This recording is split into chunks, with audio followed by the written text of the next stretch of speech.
Hi everyone, welcome to Hammu vlog. ನಾನಿವತ್ತು ನಮ್ಮ ಅಕ್ಕನ ಪಾಪದ್ದು ನಾಮಕರಣ ಇದೆ, ಅಲ್ಲಿಗೆ ನಾನು ಮತ್ತು ಅಪ್ಪ ಹೋಗ್ತಾ ಇದ್ವಿ.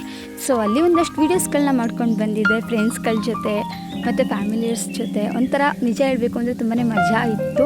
ಫ್ರೆಂಡ್ಸ್ ಮೀಟ್ ಮಾಡಿರೋದಾಗಿರ್ಬೋದು, ಫ್ಯಾಮಿಲಿಯರ್ಸ್ ಮೀಟ್ ಆಗಿರ್ಬೋದು. ಯಾಕಂದರೆ ಅಪರೂಪಕ್ಕೆ ನಾವೆಲ್ಲ ಎಲ್ಲರೂ ಸೇರ್ತೀವಿ ಅಂದರೆ ತುಂಬಾ ಖುಷಿ ಆಗುತ್ತೆ. ಅದರಲ್ಲೂ ತೊಟ್ಲು ಶಾಸ್ತ್ರ ಆಗಿರ್ಬೋದು, ಮದುವೆ ಆಗಿರ್ಬೋದು, ಯಾವ್ದಾದ್ರು ಫಂಕ್ಷನ್ಸ್ಗಳಿದ್ರೆ ಸಾಕು ಎಲ್ಲ ಕಡೆನೂ ಹೋಗಬೇಕು ಅಂತ ಅನಿಸುತ್ತೆ. ಯಾಕಂದರೆ ಫ್ಯಾಮಿಲಿ ಮೆಂಬರ್ಸ್ ಆಗಿರ್ಬೋದು, ಫ್ರೆಂಡ್ಸ್ ಆಗಿರ್ಬೋದು ಮೀಟ್ ಮಾಡ್ತೀವಿ ಅನ್ನೋ ಖುಷಿ ಇರುತ್ತೆ. ಸೊ ಅದರಿಂದ ನಾನು ನಿಮಗೆ ಈ ವಿಡಿಯೋಸ್ನ ಹಂಚ್ಕೊಳ್ಳೋಣ ಅಂತ ಅಷ್ಟೇ. ನಿಮಗೇನಾದರೂ ನನ್ನ ಈ ವಿಡಿಯೋ ಇಷ್ಟ ಆದರೆ please like and share and comment and subscribe ಮಾಡೋದನ್ನ ಮರಿಬೇಡಿ. ಅಕ್ಕ ಫುಲ್ ಜೋಶಲ್ಲಿದ್ಲು. ಚಪಾತಿ ಒತ್ತಕ್ಕೆ ಬರುತ್ತೆ ಅಂತ ಅವಳು, ಬರಲ್ಲ ಅಂತ ನಾವು. ಅವಳಿಗೆ ಬರ್ತಾ ಇರಲಿಲ್ಲ ಅಂತ ಅಂದ್ಕೊಬಿಟ್ಟಿದ್ವಿ ನಾವೆಲ್ಲ ಫ್ರೆಂಡ್ಸು. ಇಲ್ಲ ಕಣೆ ಬರುತ್ತೆ ಅಂತ ಅವಳು ಚಪಾತಿ ಒತ್ತೇ ತೋರಿಸಿದ್ಲು. ಕೊನೆಗೂ ಚೆನ್ನಾಗೇ ಹೊತ್ತಿದ್ಲು. ಹಾಗೆ ಪಾಪುದೊಂದಷ್ಟು ಫೋಟೋಸ್ಗಳನ್ನ ತೊಗೊಂಡ್ವಿ.